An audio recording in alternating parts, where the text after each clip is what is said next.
আজকে আমি আপনাদের সঙ্গে একদম সহজ পদ্ধতিতে ভেজিটেবিল চপের রেসিপি শেয়ার করব।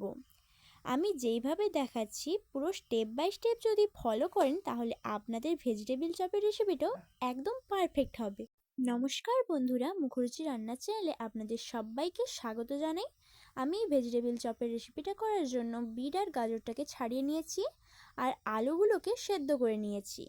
এবারে বিট আর গাজরটাকে গ্রেটারের সাহায্যে গ্রেট করে নেব। আপনারা চাইলে বিট আর গাজরটাকে একটু ঝিরিঝিরি করে কেটেও নিতে পারেন, তবে আমি এখানে গ্রেট করে নিচ্ছি। গ্রেট করে নিলে সেদ্ধটা তাড়াতাড়ি হয়। সবগুলো গাজর আর বিটকে একসঙ্গে গ্রেট করে নেব। দেখুন, বিট আর গাজরটাকে গ্রেট করে নিয়েছি। এবারে এটাকে সাইডে সরিয়ে রেখে একটা মশলা তৈরি করে নেব। তার জন্য গোলমরিচ, গোটা জিরে, গোটা ধনে, মৌরি, দারুচিনি, এলাচ আর লবঙ্গ নিয়ে নিয়েছি।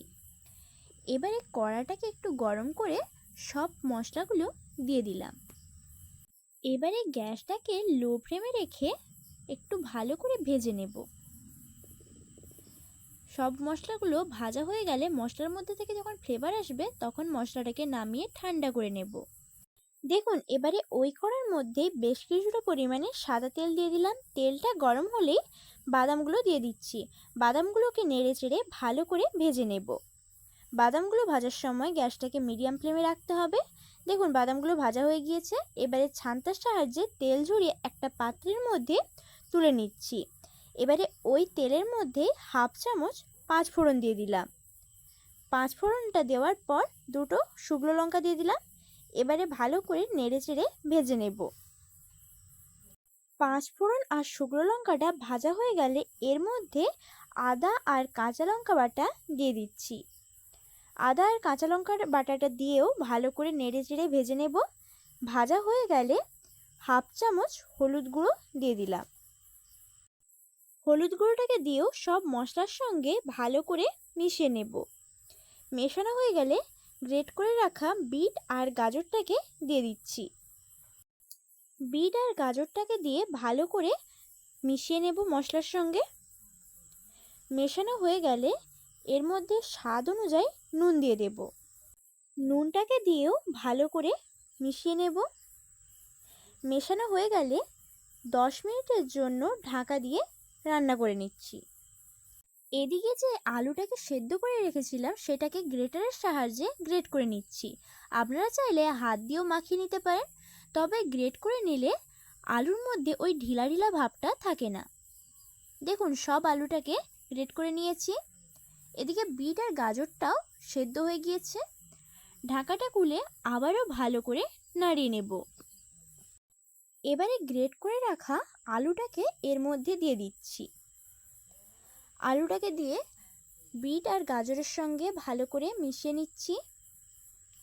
মেশানো হয়ে গেলে আমি এখানে একটু ধনেপাতা দিয়ে দিচ্ছি। আপনাদের কাছে যদি ধনেপাতাটা না থাকে তাহলে নাও দিতে পারেন, এটা একেবারে অপশনাল।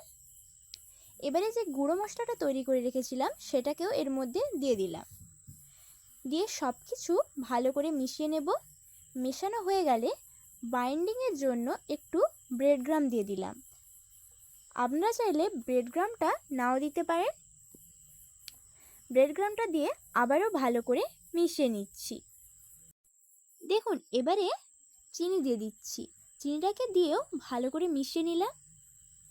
এবারে সবশেষে বাদাম দিয়ে দিচ্ছি। যে বাদামগুলোকে ভেজে রেখেছিলাম সেগুলো একেবারে শেষে দিতে হবে। বাদামটা দিয়ে ভালো করে মিশিয়ে নামিয়ে দেব। দেখুন, ঠান্ডা হয়ে গিয়েছে। এবারে হাতের মধ্যে নিয়ে এইভাবে একটু গোল করে লম্বা করে নিচ্ছি। আপনারা চাইলে এটাকে গোলও রাখতে পারেন। আমি এইভাবে সবগুলোকে লম্বা করে নেব। দেখুন, সবগুলো তৈরি হয়ে গিয়েছে। এবারে এটাকে সাইডে সরিয়ে রেখে আমি একটা ব্যাটার তৈরি করে নেব।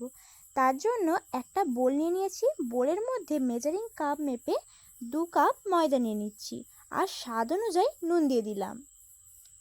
এবারে অল্প অল্প করে জল দিয়ে হ্যান্ড উইশের সাহায্যে ভালো করে মিশিয়ে নেব। ব্যাটারটাকে খুব বেশি ঘনত্বও করব না আর খুব বেশি পাতলাও করব না। দেখুন ব্যাটারের ঘনত্বটা এইরকম হবে। এবারে আমি একটা থালার মধ্যে ব্রেড ক্রাম্ব নিয়ে নিয়েছি। এবারে একটা নিয়ে ব্যাটারের মধ্যে ভালো করে ডুবিয়ে দিলাম। তারপরে ব্রেড ক্রাম্বে দিয়ে দিচ্ছি। আমি এখানে ডবল কোট করব, আপনারা চাইলে সিঙ্গেল কোটও করে নিতে পারেন। ব্রেড ক্রাম্বের মধ্যে দিয়ে আবারও ময়দার ব্যাটারটার মধ্যে দিয়ে দিলাম। এবারে আবার ব্রেড ক্রাম্বের মধ্যে দিয়ে দিচ্ছি। একই রকমভাবে সবগুলো তৈরি করে নেব। দেখুন সবগুলো তৈরি হয়ে গিয়েছে। দেখুন এবারে একটা কড়া বসিয়ে নিয়েছি।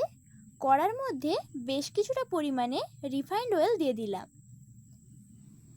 এবারে গ্যাসটাকে হাই ফ্লেমে রেখে তেলটাকে ভালো করে গরম করে নেব।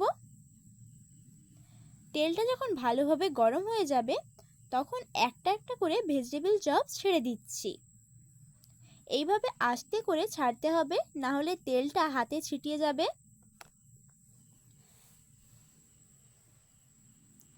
দেখুন আমি এখানে 5টা ভেজিটেবল চপ দিয়ে দিয়েছি। তারপরে ছানটা দিয়ে হালকা একটু উল্টে ভেজে নেব। খুব বেশি নাড়াচাড়া করা যাবে না, তাহলে চপগুলো ভেঙে যাবে। দেখুন সবগুলো উল্টে নিয়েছি। ভাজা হয়ে গেলে ছানটা দিয়ে তেল ঝরিয়ে তুলে নেব আর একই রকমভাবে সবগুলো ভেজে নেব। দেখুন কত সহজে ভেজিটেবল চপের রেসিপিটা তৈরি হয়ে গেল। আর এইভাবে আপনারাও একবার বাড়িতে ট্রাই করে দেখতে পারেন। এই রেসিপিটা ভালো লেগে থাকলে লাইক এবং কমেন্ট করার অনুরোধ রইল। আর এই চ্যানেলে নতুন বন্ধু হয়ে থাকলে চ্যানেলটিকে সাবস্ক্রাইব করে নেবেন। দেখুন আপনাদেরকে একটা ভেঙে দেখিয়ে দিচ্ছি ভেতরটা কত সুন্দর হয়েছে। আর এটা খেতেও অসাধারণ লাগে, পুরো দোকানের মতন। ধন্যবাদ পুরো রেসিপিটা শেষ পর্যন্ত দেখার জন্য।